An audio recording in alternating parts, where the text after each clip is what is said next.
Good afternoon po mga kababayan ng sir. This is Jam, the Filipino channel, ang inyo pong lingkod. So today is December 9, 2025. At tayo ngayon ay papunta dito yan sa may SM Manila. Sa may San Marcelino po yan, Natividad Almeida Lopez, Villegas, Barangay 659 Ermita, Manila. At dadalhin natin sa St. Peter Laloma entrance po yan sa Barangay 118 Grace Park East, Caloocan. Okay pa, so magbabalik po tayo mamaya unti po pag nakuha na po natin sila. Disclaimer lang po, ang content po natin ay kalsada at hindi ang passenger. Kaya nga naman, pakakakaya man po ang mga pangalan ng lugar, pangalan ng tao, pangalan ng organizations, government o private, mayan. Wala pong kinalaman ng channel na ito at wala pong pinapatungkulan. Lahat po na pinag-uusapan dito ay pawang dito lamang po yan sa loob at wala pong pinapatungkulan sa labas. Okay po, makinig tayo ng mga nagbabagang balita at mga talakayan habang tayo papunta doon sa ating pick-up area. Wolves Construction Corporation at Skyyard Aviation Corporation, maging ang ilang individual kabilang ang magkapatid ng Congressman Eric at Edvic Yap. Ayon kay Pangulong Marcos, sa abot sa higit 16 billion pesos ang pumasok sa mga transaksyon ng Silver Wolves mula 2022 hanggang 2025. Nakaramihan ay may kaugnayan sa mga flood control project ng DPWH. Nakabuuan, nasa 280 bank accounts ang na-freeze, bukod pa sa 22 insurance policies, 3 securities accounts at 8 sasakyang panghimpapawid, kabilang ang mga eroplano at helicopter na konektado sa Skyyard Aviation. Pakinggan at panuorin po natin si Pangulong Bongbong Marcos. Kailangan natin ang mga freeze order na ito para hindi maibenta ang mga ari-arian at para maibalik natin sa ating mga kababayan ang bawat pisong pinaghihinalaang ninakaw. 22 minuto na makalipas sa alas 5 ng hapon, sumibot na sa NBI ang Visual Cutter ng Bansod Oriental Mindoro para magpaliwanag kaugnay sa pagkakaaresto ng DPWH official na sinasangkot sa flood control mess sa kaniyang lalawigan. Ito'y matapos maaresto sa kanyang property sa Quezon City si Teres Aragon o IC ng DPWH Quality Assurance and Hydrology Division sa Mimaropa.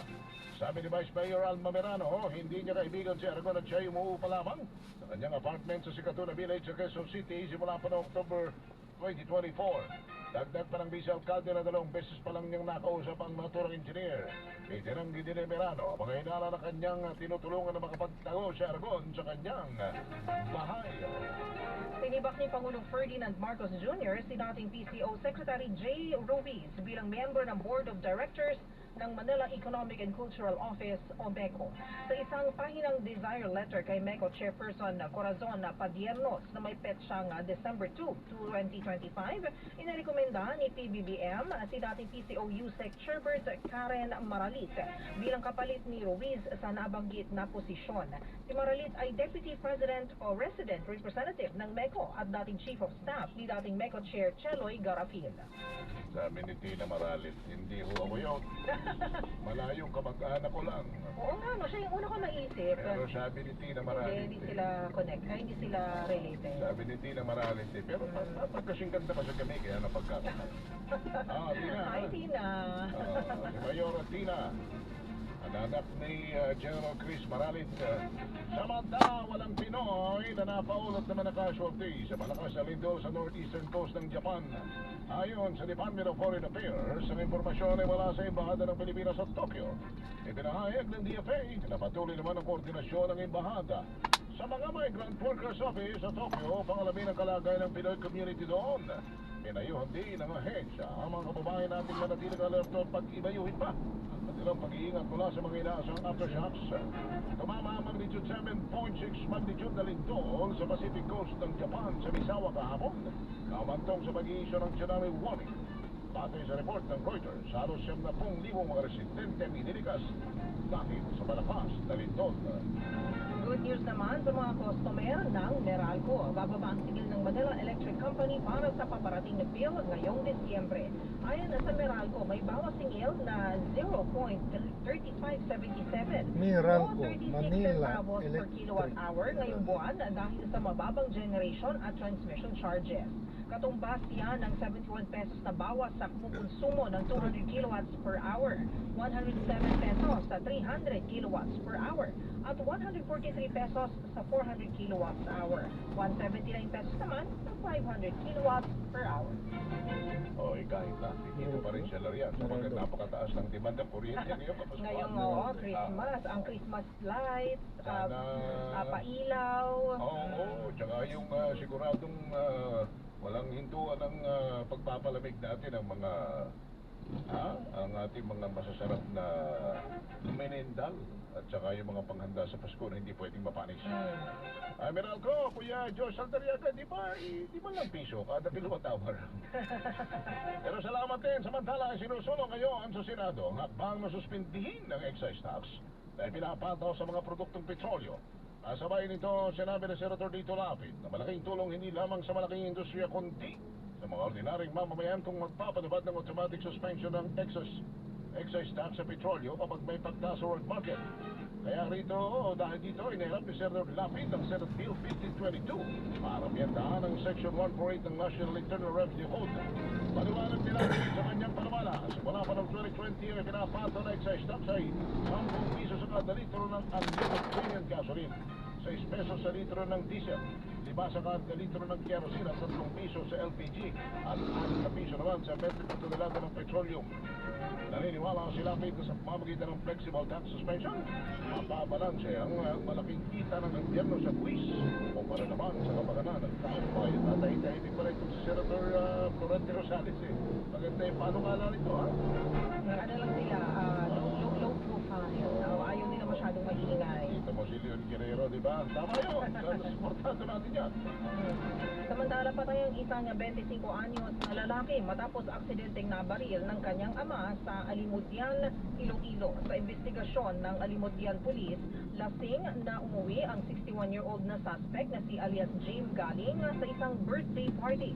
Kasama ang kaibigan nitong si alias Junmar.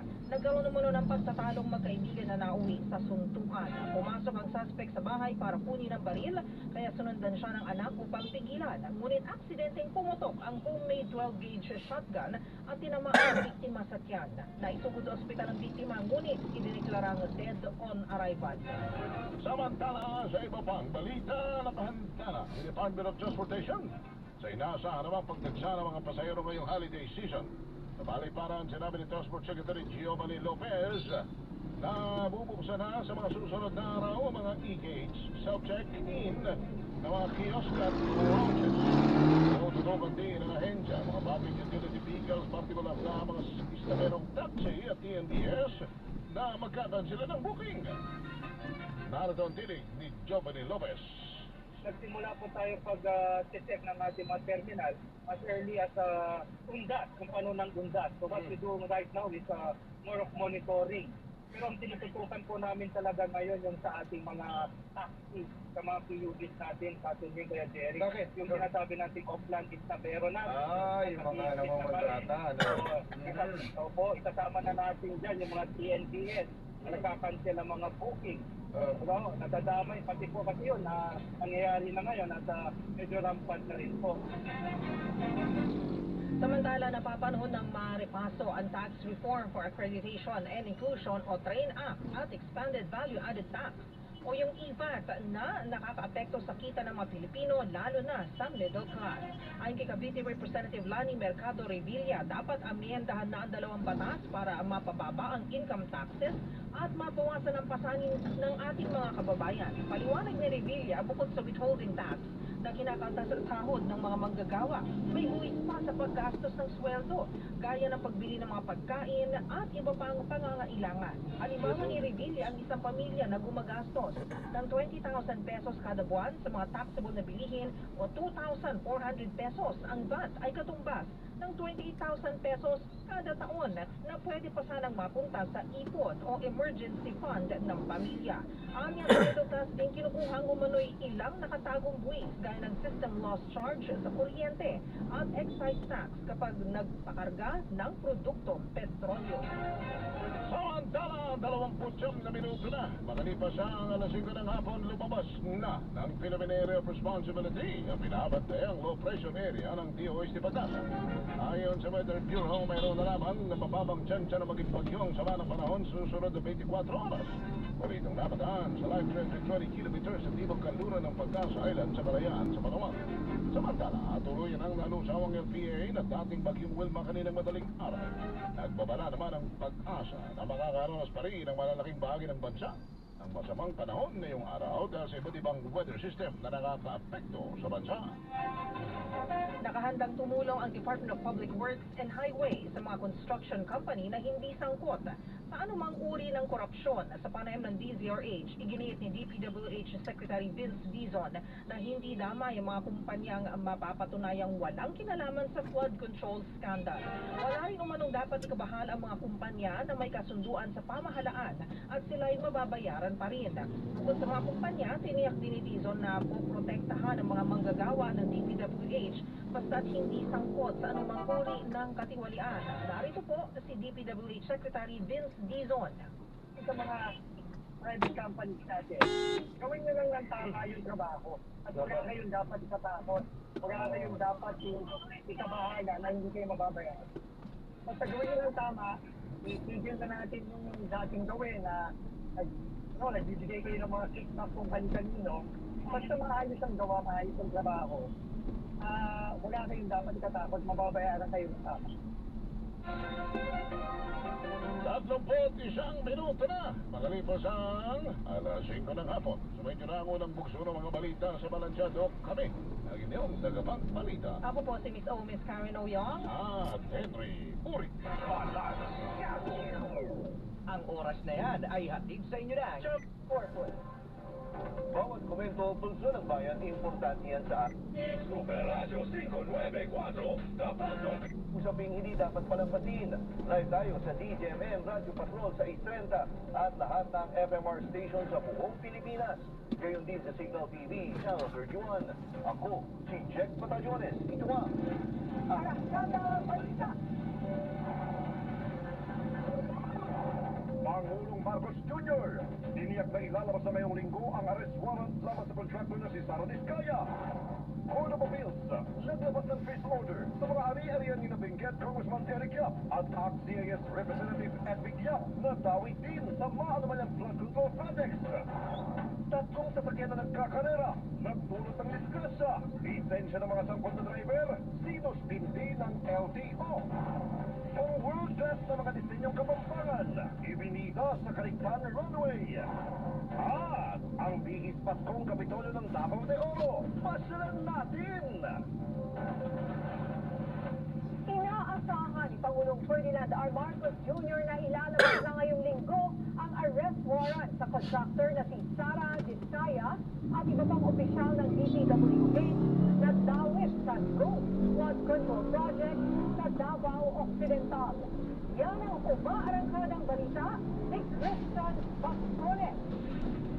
Kabuuang 200. Inanunsyo mismo ni Pangulong Ferdinand R. Marcos Jr. na lalabas na ngayong linggo ang warrant of arrest laban sa contractor na si Sara Diskaya kaugnay ng Ghost Flood Control Project sa Davao Occidental. Kinumpirma rin ng Pangulo na nagpadala ng sulat ang 8 sangkot mula sa Department of Public Works and Highways o DPWH Davao Occidental.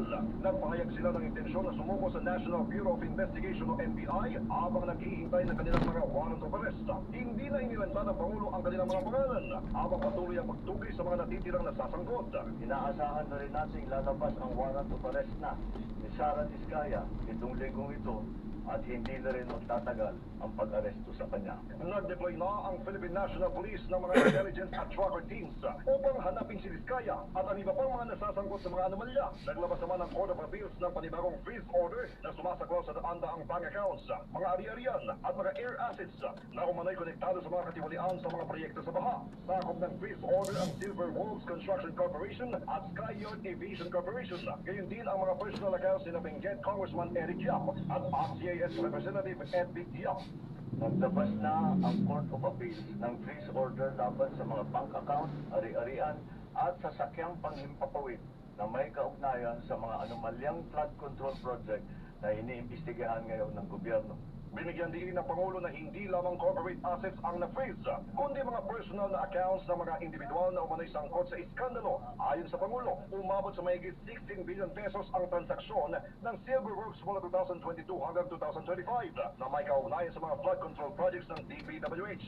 Kailangan natin ng mga freeze order na ito para hindi maibenta ang mga ari-arian at para maibalik natin sa ating mga kababayan ang bawat pisong pinaghihinalaang ninakaw. Sa kabila nito, tinitiyak ng Pangulo na may babalik sa taong bayan ang mga nilustay at ninakaw na pera ng bayan at pabibilisin ang pagpapanagot sa mga nasasangkot. Ako si Christian Vascones ng PRTV News, nagseservisyo para sa Pilipino. Kung saan nagpakita sa National Bureau of Investigation ang kontraktor na si Sara Diskaya. Ito ay matapos i-anunsyo ni Pangulong Ferdinand Marcos Jr.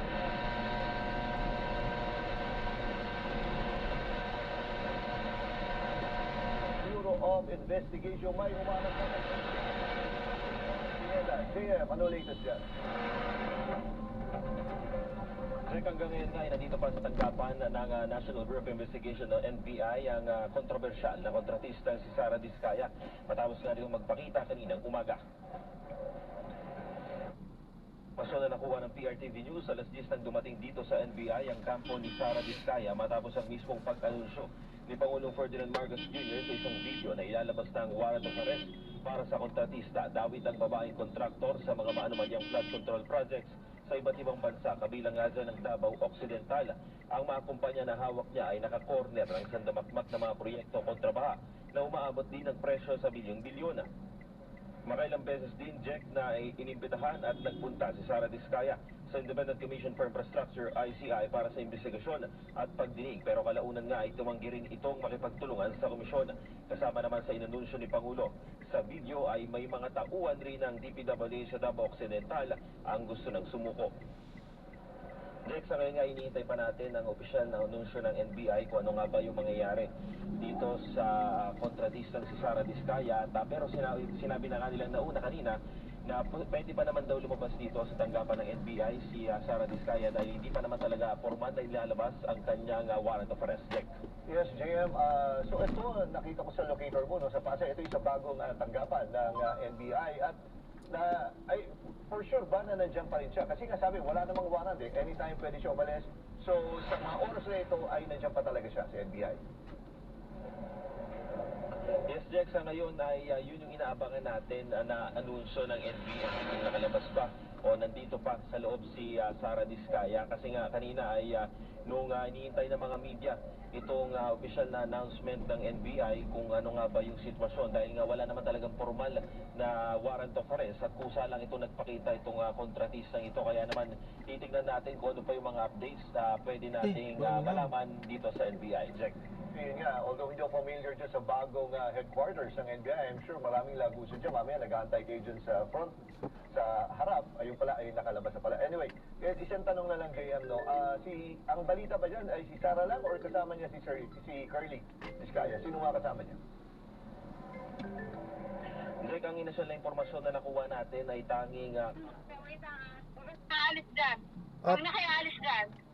Ito na ako. Opo. Pasok na nga. Akala ko naman ako sa atin ko yung nakalak. Nakita ko. Tuhod ko. Oh, good afternoon po.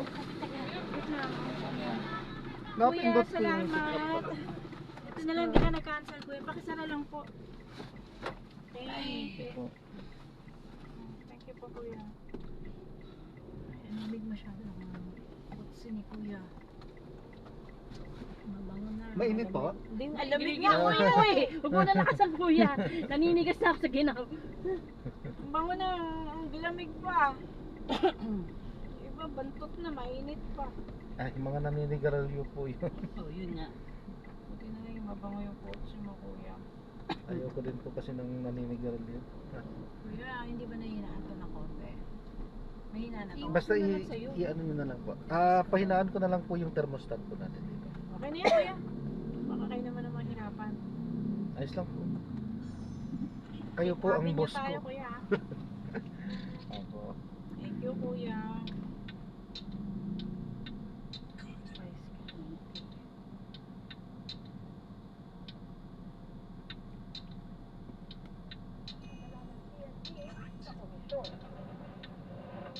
Nagpaliwanag ang Metro Manila Development Authority sa nangyaring matinding traffic sa bahagi ng Marcos Highway nitong nakaraang weekend. Naglatag naman sila ng ilang solusyon para maibsan ang mabigat na trapiko dahil sa Christmas rush. At live mula sa Marcos Highway, may umaarangkadang balita, si Mari Ocampo. Mari, ano ba yung sinasabing dahilan? Bakit nagkaroon ng Carmageddon dyan sa Marcos Highway nitong weekend? Yan nga yung gustong malaman din ang karamihan, kaya nagpatawag na kanila ang MMDA ng Presscon para ipaliwanag na kung bakit nangyari itong Carmageddon. Ilagin ng Metropolitan Manila Development Authority o MMDA na overwhelming vehicle volume ang pangunahing dahilan ng matinding traffic sa Marcos Highway noong Sabado ng gabi. Bukod sa nagsanang sakyan dahil sa Christmas parties at small sale, malaking problema rin ang mga U-turn slots na nag-abot mula sa magkabilang panig ng kalsada. Na sa mismong naging sandin ng lakbo, barahan na panig ng sasakyan. Magkritik ka lang, ito mo na nasabi. Ang mga U-turn slot, ngunit isa sa ilalim ang mga ito sa adjustment upang hindi na nga muling mag-abot itong mga sasakyan. Isa rin na tinitik ang solusyon yung pag-harmonize ng drop ban sa mga lungsod at bayan na sakop ng Marcos Highway. Kabilang na dyan yung Marikina, Pasig, Gaita at Antipolo. Sa ngayon, ikagalang pa rin ang mga existing drop ban policy ng bawat LGU hanggang hindi pa napipirmahan yung Memorandum of Agreement sa pagitan ng MMDA at mga lokal na pamahalaan. Admittedly, number one is overwhelming maraming daw kami nag-celebrate ng Christmas party ng Sabado. Last ko yung mga sale, small sale within the area. And hindi na-control yung mga U-turn slots at nag-grid lang because kulang din sa pag-aro na nag-manage ng mga U-turn slots. We've agreed to harmonize it. Hindi pa rin inaisip ko dito. Hindi rin pa rin. Dito na. May iba't ibang oras talaga. Ay, kilo dito. Kulay red. Bakit kanya naman mga gym? Kal dito. We will harmonize it as long as it's all convenient to energy is concerned. Dagdag pa nga ng MMDA, hindi karaniwan ang naging volume ng sasakyan noong Sabado kung itutumpara sa mga Kuya, pulang ba ng malakas? Kaya nagpasa silang buksan Sa pulo-pulo po. Ulan ng malakas tapos hinto. Pabukso-bukso lang. Bukso-bukso lang po. Iwasan na maulit ang gridlock. Check, tiniyak nga ng MMDA na maglalabas sila kaagad ng detalyado at accurate na traffic management plan para dito sa Marcos Highway matapos na ang isasagawa nilang ocular inspection bukas na bukas. Check? Mari, no, medyo maingay lang kasi yung mga sasakyan. Hindi ko naintindihan yung part na ano. May sinabi ba sila na babawasan nila yung U-turn slots? Kasama ba sa plano yan sa immediate solution nila? Kinukonsidera nila yan, check, no? Pero kanina ang sinabi lang talaga nila, kinukonsider nila yan, pero sa ngayon, ang kanilang solusyon ay yung mga concrete barriers doon sa mga intersection, papalitan nila ng plastic para kung sakaling makita nila na mukhang tumitindi na yung build-up ng traffic dito, pwedeng madaling maiurong at mabuksan yung certain U-turn slot para maibsan nga yung traffic at maiwasan yung gridlock na tinatawag nila. Check.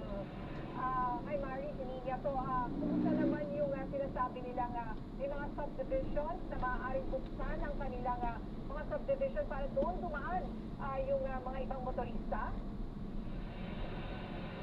Linya ongoing pa rin, no, yung plano na yan ng MMDA. Patuloy pa rin silang nakikipag-coordinate doon sa mga homeowners nga doon sa mga subdivision na posibleng pwedeng buksan para nga mabawasan yung traffic. Dahil kung nakikita natin sa mga oras na ito yung kinokonsidera na normal path na traffic dito sa kahabaan ng Marcos Highway. Ito yan, kapag papunta kayo ng Antipolo. Samantala, dito naman sa kabila, kung papunta naman kayo ng Quezon City, makikita natin, medyo may kaluwagan pa yung daloy ng trapiko, kaya tuloy-tuloy lang ang mga motorista. Ito yung itsura o linya, ito yung kinukonsidera na normal ng MMDA, no? At ito yung gusto natin sanang makita pa ngayong holiday season at hindi na yung katulad nung nangyari noong Carmageddon noong Sabado na talagang bumper to bumper at dikit-dikit yung mga sasakyan at yung iba nga inabot na ng halos dalawang oras sa kalsada, kaya inaay na ng MMDA hanggang ngayon na makipag-usap o makipag-dialogo doon sa mga homeowners na buksan nga ang kanilang mga daan para sa mga sasakyan. Kaya, pero yung Marcos Highway ay sakop ba yan ng MMDA? Sorry. Oh, yeah. May certain parts niya, no? Pero kukumpara na, i-confirm muna natin kung alin ba dito sa Marcos Highway yung sakop talaga ng MMDA. Kaya ginagawa talaga nila ng paraan na ma-manage talaga yung traffic as much as possible sa kanilang kakayahan. Maraming salamat, Mario Ocampo, live mula dyan sa Marcos Highway. Samantala, sinuspindi na ng Land Transportation Office ang lisensya ng mga driver ng tatlong sasakyang nagkarera at nagdulot ng aksidente sa E. Rodriguez Avenue, Quezon City. Lunes nang mag-viral ang video ng tila nagkakarerang tatlong sasakyan sa barangay Kalusugan. Batay sa investigasyon, nasagi ang isang motorsiklo ng Fortuner nang mag-overtake ito. Natumbang rider at nasugatan. Mabilis naman dumating ang Raptor na mistulang humahabol sa Fortuner at agad nagpreno. Dito na nabangga ang Raptor ng kasunod na Hilux. Isinailalim sa 90-day preventive suspension ang lisensya ng mga driver. May posibilidad din umano itong ma-revoke dahil sa reckless driving. Natural na nila kanina acting DOTR Secretary Giovanni Lopez at DPWH Secretary Vince Tizon ang EDSA para maramdaman ang hirap ng ordinaryong commuter. Kasama ang Move as One Coalition, nilakad nila ang mahigit 4.4 kilometers mula EDSA Ayala sa Makati hanggang EDSA Boulevard sa Pasay. Makikita sa mga larawang ibinahagi ng commuter advocate na si Matthew Gan na sinuri Pina Lopez at Tizon ang ilalim ng Ayala MRT Station, ang makitid na sidewalk sa Magallanes at ang sirang elevator sa ilang footbridge. Ayon sa Cabinet Executives, gagamitin nila ang mga observation sa EDSA Walk para ayusin ang sidewalk gaps, tawiran at access papunta sa busway at MRT. Kinumpirma ng Land Transportation Office ang ulat ng extortion at panunubon ng tauhan nito. Ayon kay LTO Chief Assistant Secretary Marcos Lacanilao, ilan sa mga involved na tauhan at opisyal ay inirekomenda na nilang masampahan ng kaso. Dagdag nila Lacanilao na identify na nila kung saan may dalawang regional director na nanghihingi ng monthly sa mga transport group. At yung regional director, mga 7,000 pesos kada buwan, tapos ini-sticker umano ang mga sasakyan.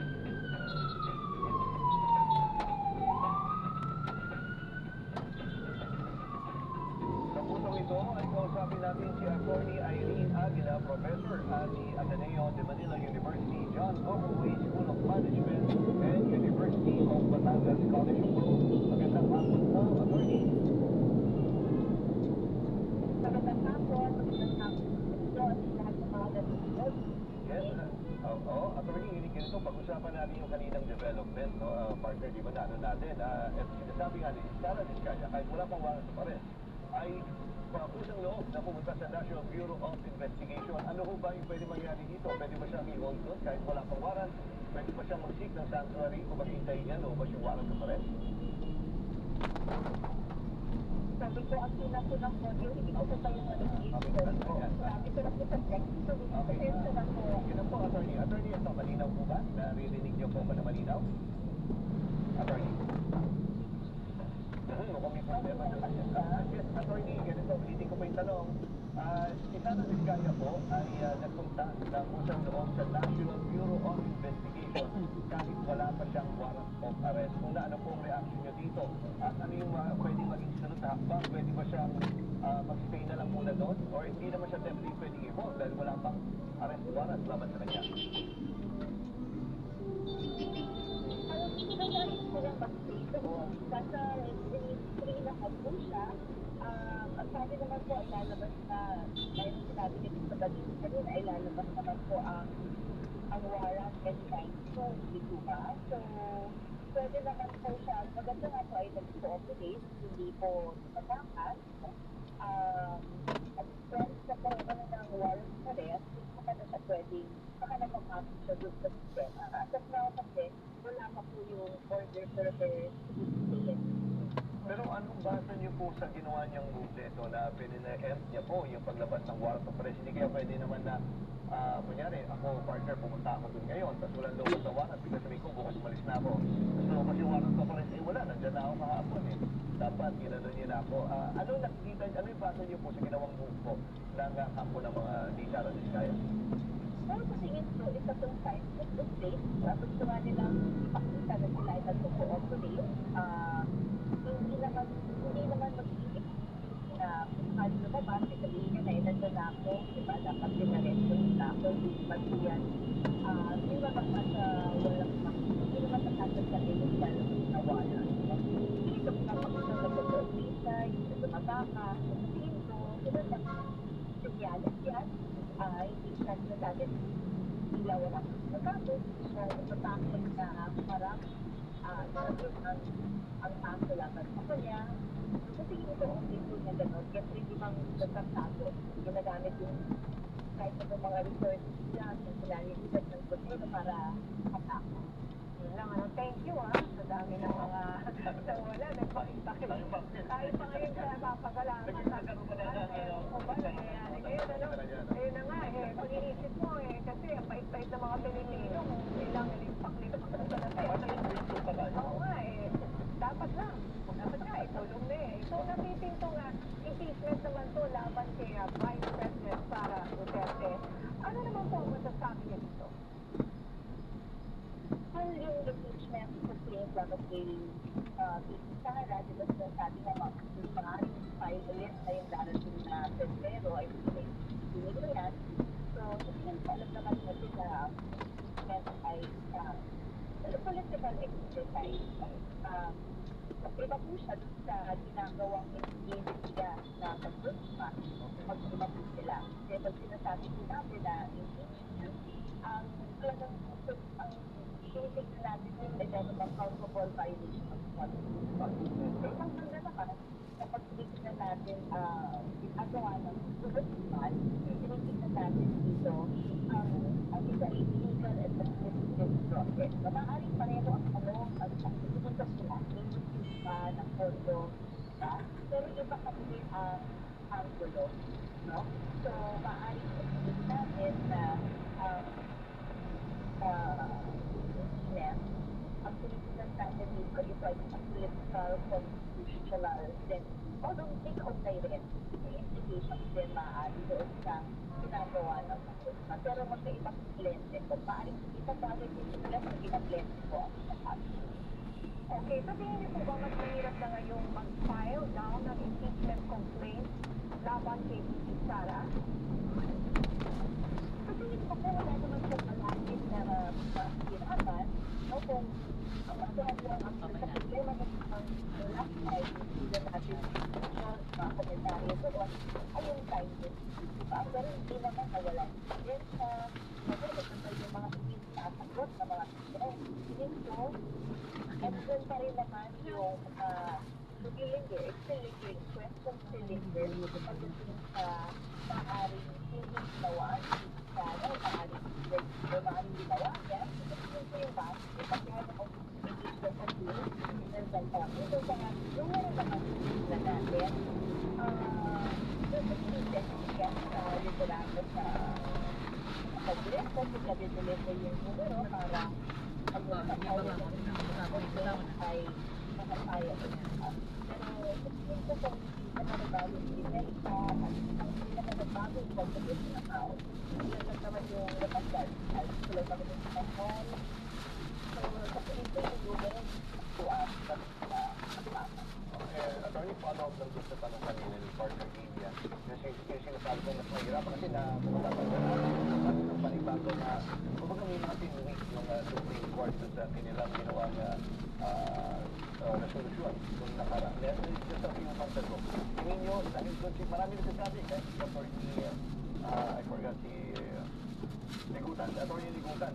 Kung aminat sila na medyo sa ginawa ng Supreme Court, parang medyo mas mahihirapan yung pagsasampa ng impeachment. Hindi lang si Vice Sara, pero sa kahit na sinong elected official.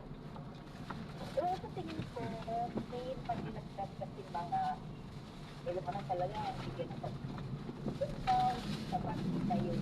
Tapos, yun yung pag-ilagdag, kahit na yun ang pag-ilagdag. Tingin ko, pag sila natin, mas maraming ay naman kami. Ito yung pag-ilagdag. Tapos, yung natin yung mensahe ng problema, parang yun yung sabi niya. Sulit yung pag-ilagdag.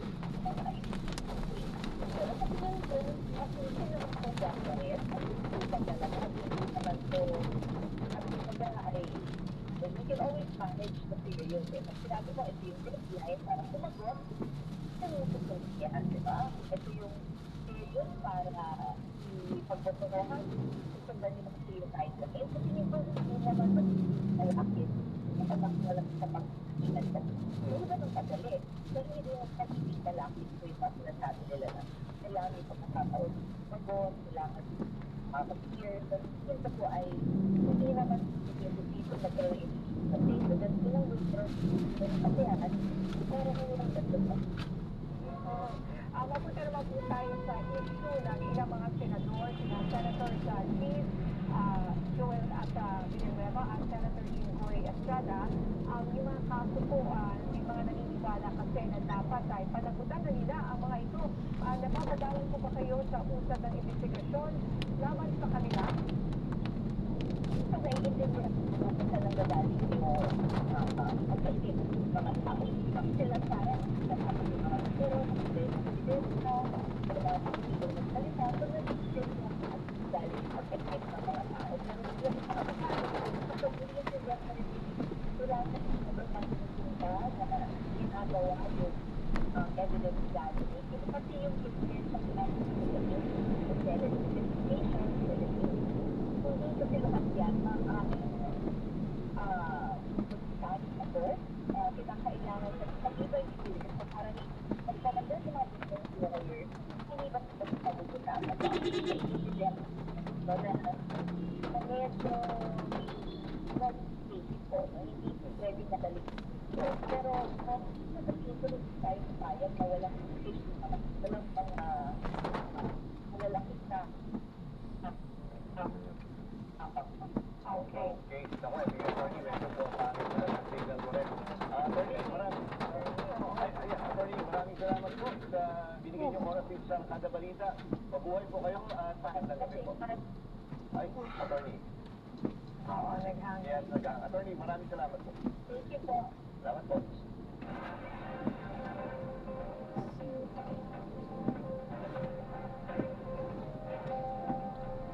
Hindi bababa sa Patumbo ang naisalang sugatan sa magnitude 7.5 na lindol sa northwest ng Japan.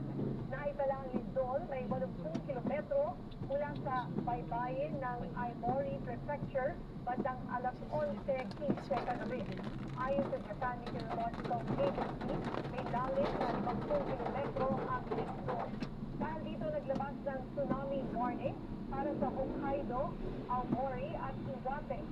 Pero kanina umaga, inalis na ang naturang pabala. Samantalang target palakasin ng NASA ang daang libong maliliit na negosyo sa bansa sa pamamagitan ng bagong lending program na tinatawag na Listy MSME. Nagbabalik si Mari Ocampo. Formal na inilunsad ng LANSA sa kanilang listing MSME lending program ngayong araw. Target ng bangko na ito na ang magiging umbrella initiative na magpapasimple at mag-integrate ng lahat ng lending program para sa MSME sa buong bansa. MSMEs are not just participants in our economy. They are its foundation. You make up over 99% of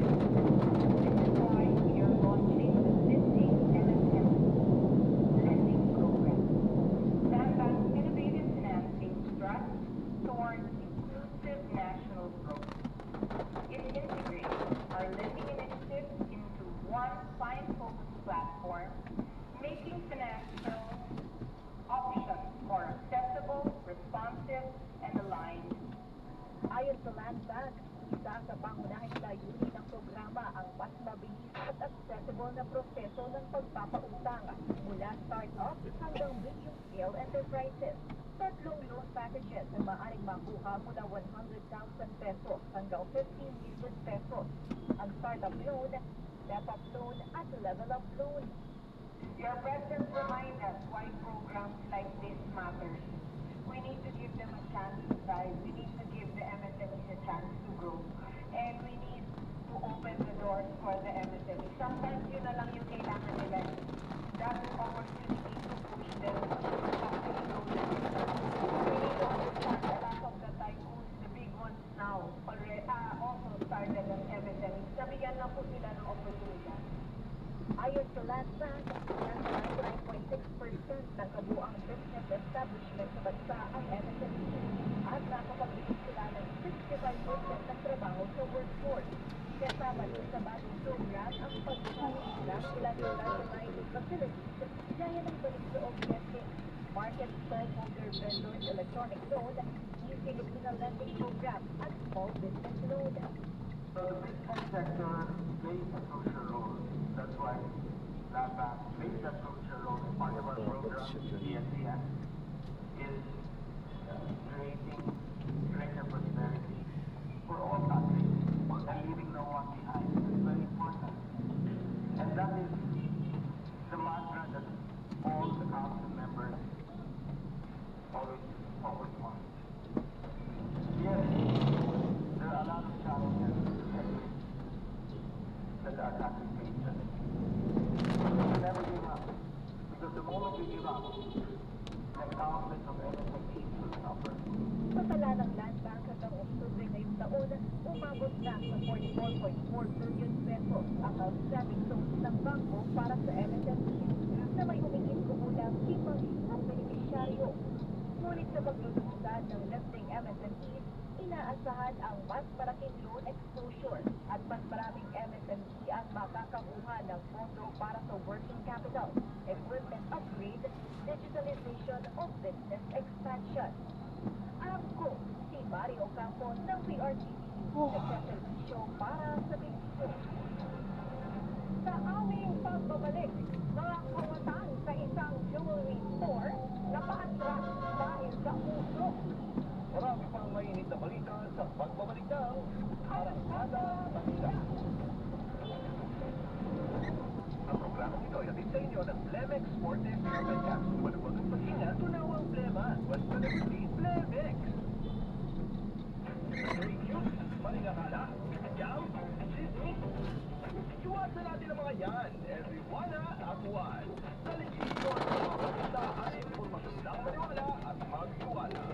Follow ang official page ng DSWD at DSWD Serve sa Facebook para sa tamang tulong sa tamang informasyon. Tandaan, DSWD Serve sa Facebook o iskan ang QR code na ito dahil bawat buhay ay mahalaga sa DSWD.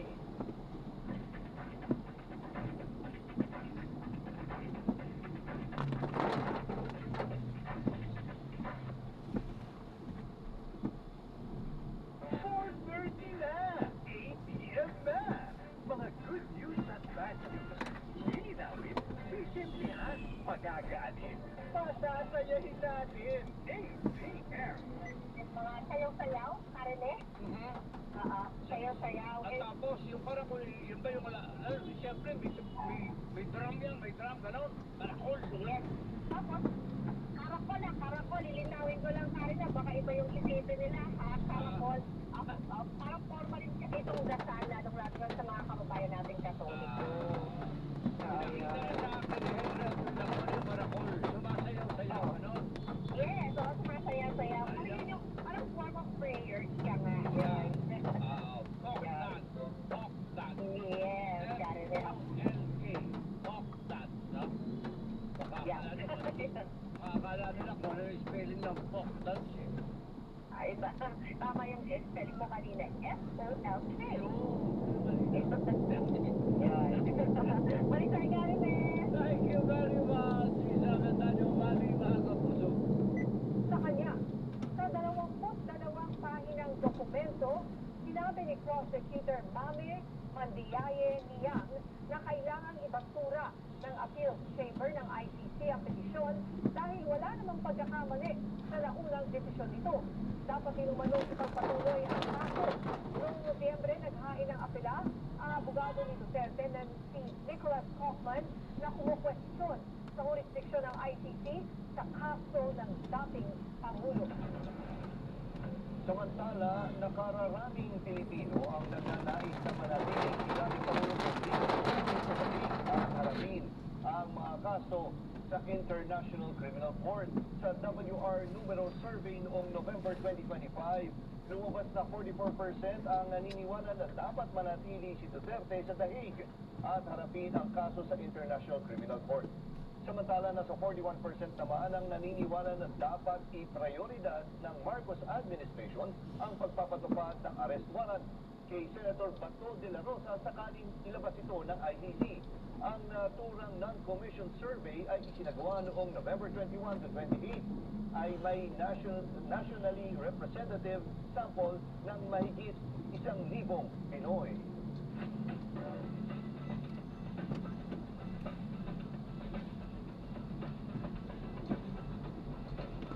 Itong weekend lang ay nagpakawala ng 3 flare ang China mula sa Subi Reef papunta sa nagpapatrolyang Cessna plane ng BIFAR. Para himayin ang isyong yan, makakausap natin si Dr. Sherwin Ona, Associate Professor and Security Analyst ng DLSU. Magandang gabi, Dr. Ona, and welcome back po sa Arangkada Balita. Magandang gabi, Nina and Jack. At again, maraming salamat sa inyong invitasyon. Okay, unang-una, sir, ano po ang implikasyon ng ginawa sa flare ng China, pero plano ng BIFAR, although we know hindi po ito yung first time. Yeah, oo, Nina, no? Ito ay isang serye ng mga incidents, no, na nagmula pa maski noong 2024, no, na hindi lamang nanggagaling dun sa mga islands sa kanilang ino-occupy, pati na rin dun sa mga eroplano nagpapatrolya dyan, ano? Gustong kumbaga i-impose yung kanilang yung kanilang control dito sa ating South China Sea or sa West Philippine Sea. And sir, ano yung nakikita natin na pwedeng immediate solution kaya dito? Dahil lagi tayo nalalagay halanganin, lagi naman tayo nag-provide ng yung protest, pero wala rin naman nangyayari. Hindi ba talaga option na pwedeng escort natin sa mga ganitong klaseng inspection or kung ano ang dadala ng China supply? Hindi ba tayo pwede escort na lang para hindi tayo ganyan rin? Una-una, Jack, kailangan nating mas paigtingin pa yung ating presensya dyan. Nakikita natin na tinatwart tayo ng China dito, para nga mas manaig yung kanilang control dito sa South China Sea or sa West Philippine Sea. Tungkol dun sa mungkahi mo na pwede ba tayong escortan, sa isang banda, alam nyo, nagkakaroon na rin tayo ng mga maritime exercises dyan, na para maigit nga natin yung ating karapatan dyan, Pero yung pagdating sa pag-escort, again, isa tong option na bukas sa Pilipinas, Sa palagay ng ating mga otoridad, hindi pa tayo tumarating dun sa ganong level, na kailangan na may escort. At this point in time, I think, naniniwala ang ating mga authorities, ang Philippine Coast Guard at ang Armed Forces, na kaya pa talaga nating maglunsad ng mga maritime domain awareness at pagpapatrolya dito sa ating mga teritoryo. Pero yung Professor Ona, once na magkaroon ba tayo ng escort, kunyari ng Philippine Navy or kung sino man na medyo mas matigas, kumbaga, sign ba ng aggression yun pagdating sa ibang laban sa China? Alam mo, Jack, na-avoid kasi talaga ng Pilipinas yung escalation, Yeah, Ito yung matagal nang gustong mangyari ng China dyan, na mag-escalate yung sitwasyon para ma-justify nila yung excessive use of force, Ito yung minamanage ng Pilipinas, although meron din naman tayong mga alas dito, nandyan yung Mutual Defense Treaty, nandyan na rin yung mga bago nating mga agreements with like-minded countries like with Japan and Australia. Bukas yan, pero as of this point, ina-avoid talaga natin yung mga escalatory actions. Although matagal na tayong pinapaintay ng China tungkol dyan, but nananahid yung ating pag-treatment, no, dito sa West Philippine Sea, no? Lalo na dito sa mga militarized islands, ano? Kung matatandaan niyo, mga islas to ay pasok sa ating exclusive economic zone, ano? At ito ay militarized ng China mismo. Mapunta naman po tayo sa ibang topic. Ano po masasabi niyo dun sa pag-purchase ng AFP nitong A-29 Super Tucano aircraft po? Ano po ang kasi kinuwestiyon nito ni Senator Rafi Manila pa lang po. outdated na lang itong mga aircraft na Manila ito. pa rin. Hindi naman po kasi expert sa mga ganyan, ano? Pero ano po ang inyong reaction dito? Grabe. Siguro medyo misinformed lang si Senator Tulfo, no? Although ang tingin niya kasi, no, na yung mga propeller driven ng mga aircraft katulad ng Tucano ay hindi kailangan sa external defense, ano? Gusto ko lang sabihin na iba-iba kasi ang misyon ng ating upang himpapawid, ano? At itong mga Tucano aircraft kasi, ito yung maliliit na mga eroplano na propeller driven na mas matipid i-operate, ano? Hindi ito yung mga jet fighters na gustong bilhin ng Pilipinas, pero ito ay isang eroplano na kaya nating gamitin para magpatrolya, kaya nating mag-reconnaissance, no? Yung para tingnan yung lagay ng ating mga katunggali, hindi tayo gumagastos ng malaki, no? Kasi kung yung minumungkahi ni Senator Tulfo na kailangan daw mga jet fighters, ano, yes, bumibili tayo nun, pero kailangan din magkaroon ng diversity yung ating arsenal, no? Lalong-lalo na ngayon na medyo maliit ang ating forces, ano? At hindi naman kaya talagang mag-control ng malaki, no? Sa mga jet operations. Isang alternative, wise alternative ang pagbili ng Super Tucano. Ayun, at least natin si Senator Rafi Tulfo, sinasabi niya kasi ginagamit ko yun kapag may insurgency gamit mga rebelde against them. Bumaksak na kasi yung insurgency na problem sa ating bahay. So, sinasabi niya hindi pero natin kailangan masyado. Ito kung sinasabi niyo, there are other ways, no, to use the Super Tucano nga na propeller blade. Yun na, ibang usapan naman po, ano, yun naman sa, narinig niyo po ba yung report dito sa Pagadian City Mayor, no? Na sinasabi na iimbestigahan ngayon ng US Immigration dahil baka parang alis buo ang nangyari sa kanya. Alam mo, hindi nakakapagtaka yan, ano? At yung Alice Guo case, sa aming palagay, no, sa aming nag-aaral ng Malign Influence Operation, hindi lang isa o dalawa yan, ano? Nung nakaraang administrasyon kasi, during the Duterte administration, naka-involve sila ng malaki sa Pilipinas, no? Yung pagpasok ng Pogo, pagpasok ng kunyari bakasyonista o mga retirees, no? Yung pala, mga military age, no? Yung kanilang mga edad, ano? Ito ay bahagi ng isang deliberate action, no? Parang sa aming tingin, ma-infiltrate ang Pilipinas. At ito ay para pahinain din ang ating gobyerno, no? Dahil konektado ito sa nangyayari sa West Philippine Sea at sa pangkalahatang sitwasyon at geopolitical situation ng ating region. Professor, you know, a few episodes ago, discuss ating Manchurian candidate. Pero huwag na natin anong masasabi niyo tungkol? Kayo din po ba naniniwala na may ganyan? At paano natin ma-unmask to para makita ng mga botante ko, teka, yung iboboto nyo, leaning towards China, ang narrative nito. Oo, at saka maganda ko lang bukod sa Manchurian candidate, ano, na maaaring kumandidato bilang presidente, kahit mga mayor or congressman or what, di ba? Kasi ito nga, nung tinitingnan ko, binabasa ko, itong mayor ng Pagadian ay naaresto na raw pala dati ng NBI dun sa 12 billion na Aman Future Pyramid Scam kasama ng kanyang asawa at naging mayor ng Pagadian City. So, ewan ko, minsan kasalanan na siguro ng mga Pilipino. Ano po ba? Bakit hindi nakikita yan ng mga botante mo? Unang-una, alam mo, recognition, napakahirap ano ba patunayan sa mga ito, no? Dahil ito'y tago, at ito usually nangyayari, no? Na meron silang mga koneksyon ng mga local organizations, ano? Yung tinatawag na United Front, no? Nag-ooperate yan dito sa Pilipinas, ano? At naniniwala kami na malakas na influensya niyan dito dahil hindi lang dito yan, no? Yung kanilang kaso, hindi lang dito sa Pilipinas, makikita nyo rin po yan sa iba-ibang mga bansa katulad ng Australia, even in Europe, at pati na sa Estados Unidos, ano?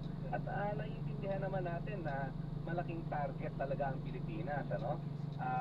Nabanggit mo nga yung pagpasok ng Pogo, yung nabalitaan nating mga late registration ng mga birth certificate, ano? Kasama ito dun sa tinatawag natin na strategiya, no? Para makapasok sila rito at mag-influensya ng mga Pilipino, no? Ngayon, tinanong mo ko dyan, paano ba natin lalabanan ito? Unang-una talaga, no? Kailangan natin palakasin yung ating mga sistema, no? Yung sa ating immigration, sa local government, ano? Para natatrack natin ang mga taong ito, no? Yung mga nag-a-apply ng late registration of birth certificate, no, hindi natin nalalaman yan. Nalalaman na lang natin kapag nahuli na. No? Pero hindi natin siya na-monitor. No? At of course, yung mga na sasalingan ng mga taong ito, no? Dapat meron din silang background checking. Ano? So, ito ay isang whole of society effort. No? At hindi magagawa ito ng isa o dalawang ahensya lamang. Gano'n sila curious na ako, Professor Ona, gano'n sila kalakas, lalo na sa social media, kasi alam naman natin, nandun yung battleground, doon ng influence. Totoo ba, nakaramihan sa mga ibang keyboard warriors nila ay wala dito talaga sa bansa or pinupondohan nila or talagang may iba talaga na sa ibang bansa pa? Merong pareho yan, Jack, ano? Merong nandito at meron ding nasa ibang bansa, ano? At natatranslate nila yung kanilang mas nakasalita sa Filipino, no? Kaya nga mas effective yung kanilang messaging kasi in Filipino sila nagko-communicate, ano? At meron din mga local consultants, ano? Hindi lang itong mga trolls or troll farms. No, meron din itong mga, alam mo na, yung mga pseudo experts nila, no? Na nandito sa Pilipinas na may kumbaga nire-reiterate yung pro-Beijing narratives, ano? So talagang ano yan, ano? Planado yan, no? Yung kanilang strategy talaga, no? Ginagamit nila yung United Front nila. Alright. As usual, maraming salamat po, Dr. Sherwin Ona, for your insights sa inyong oras po. Salamat, sir. Salamat po. Merry Christmas. Merry Christmas. Inatasan ni Pangulong Ferdinand Marcos Jr. ang Kamara na bigyang prioridad ang 4 na mahalagang panukalang batas sa ginanap na LEDAC meeting sa Malacanang. Kabilang dito ang Einstein Dynasty Bill, Independent People's Commission Act, Party List System Reform Act, at ang Kadena Act na naglalayong magpatupad ng mas malawak na transparency at pananagutan sa paggamit ng pondo ng bayan. Ayon kay Palace Press Officer Claire Castro, kinilala ng Pangulo ang 4 na panukala bilang urgent at iniutos ang agarang pagtalakay at pagpasalito ng mataas at mababang kontrol. Dumalo sa pagpupulong sina Senate President Vicente Tito Soto III, ang Speaker Faustino Bujiti, Majority Leader Sandro Marcos at iba pang pinuno ng Kongreso. Kinalakay din ng NEDAC ang timeline para sa pagpasa ng 2026 General Appropriations Act. During NEDAC this morning, the President also instructed both houses to take a closer look at the 4 bills and prioritize the passage as soon as possible. Lusot na sa ikatlo at muling pagbasa sa Senado ang Senate Bill number 4058 na nagtatakda ng pambansang budget para sa 2026. Sa botong 17 affirmative, 0 negative at 0 abstention, lumusot ang panukala sa Senado. Dahil sa pagpasa ng panukalang budget, dediretso na ito sa Bicameral Conference Committee para pag-isahin ang bersyon ng Kamara at Senado bago pirmahan ng Pangulo para maging isang ganap na batas. Sa kanyang panupati, sinabi ni Senate Committee on Finance Chairman Senator Win Gatchalian na mas transparent, mas disiplinado at mas accountable ang panukalang budget. Sa ating maagang pagtatalakay, 2 halagang layunin ang ating binabalikan. Una, ang pagpapalakas ng mga programa ng pamahalaan para matugunan ang pangangailangan ng ating mga kababayan. Pangalawa, panatilihing bukas at matibay ang ating proseso laban sa anumang anyo ng korupsyon. Ilang minuto na lang ay Pasko na kaya abala ang marami sa pamimili ng ihahanda sa Noche Buena at pangregalo. Ano nga ba ang madalas na puntahan ng mga Pinoy ngayong Christmas shopping season na? Alamin ito para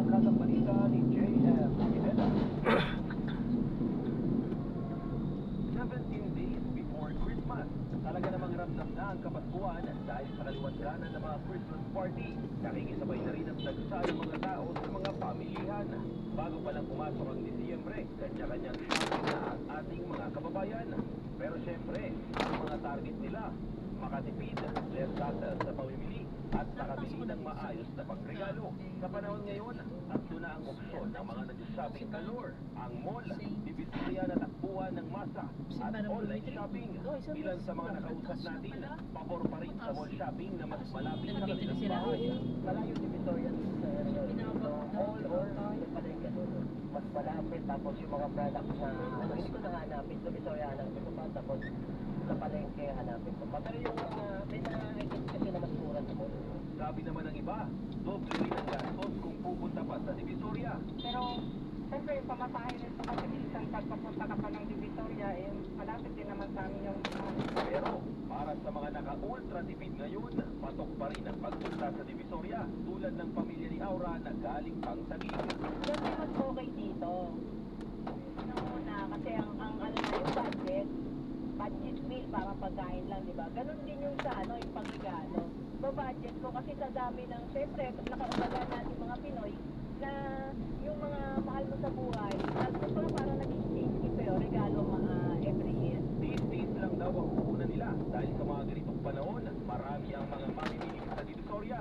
Kaya sa divisorya na may mga buy one take one, pati na rin mga murang halaga ng produkto, sa online meron na rin yan. Gaya ng hawak ngayon sa aking cellphone na isang application kung saan meron silang makikita ng mga buy now pay later at may mga flash deals na makakatipid ang ating mga kababayan ngayong Christmas season. Ang ilang mga terno dress na meron sa divisorya, available rin sa mga online shopping apps. Promo na pwedeng makuha na pasok sa budget sa iyong Pasko, iwas sa dagsa ng tao, at less hassle na rin. Ako si J.M. Pineda ng PRTV News, nagseservisyo para sa Pilipino.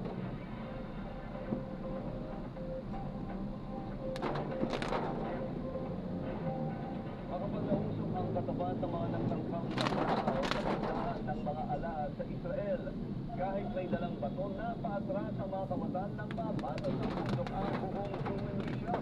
Natulugan na sila ng mga empleyado kaya agad pinindot ang emergency button at smoke alarm. Nataranta sa usok ang mga kamatan kaya sumibat na lang sila at walang nakuhang kahit ano. Inaalam na ang kanilang pagkakakilanlan. Samantala sa Iligan City, nagsilbing bagong Christmas attraction ang bahay ng isang pamilya dahil sa makukulay na ilaw at makikinang na Christmas decorations nito. May umarangka ng balita si Jam Nueva.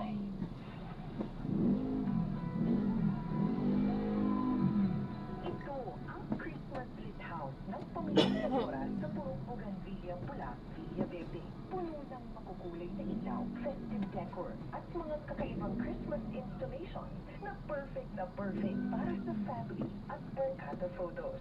Sa unang tingin pa lang, hahanga ka na sa higanting Christmas tree na pinalamutian ng mga sombrerong native style at makukulitang na ilaw. Sa ibaba naman, nakapaligid ang mga reindeer decker na tila nagbabantay sa centerpiece ng display. Mapapansin din ang curving line of umbrellas na nakatayo sa paligid ng bahay na nagbibigay ng magical effect. Parang ulan ng makukulay na bituin tuwing gabi. At syempre, tampok ang makukulay at tradisyonal na set na binuo mula sa native materials. Dinagdagan ng modernong ilaw upang lalo pang magpiling ang imahe ng Sagrada Pamilya. Noong December 1, 2025, opisyal na binuksan sa publiko ang Christmas lighting public viewing ng pamilyang Nadura at mula noon, rinarayan na ito ng mga residente at kahit na mga bisita mula sa ibang barangay. Kung saan ako sa para lang ma-achieve namin ito. Kasi last year, hindi siya masyadong kasi for family lang yun eh. Kami nagpunta kami na parang gusto ko pa picture video. Pero to my kuya, para masaya na. Huli next year, another month, bongga pa.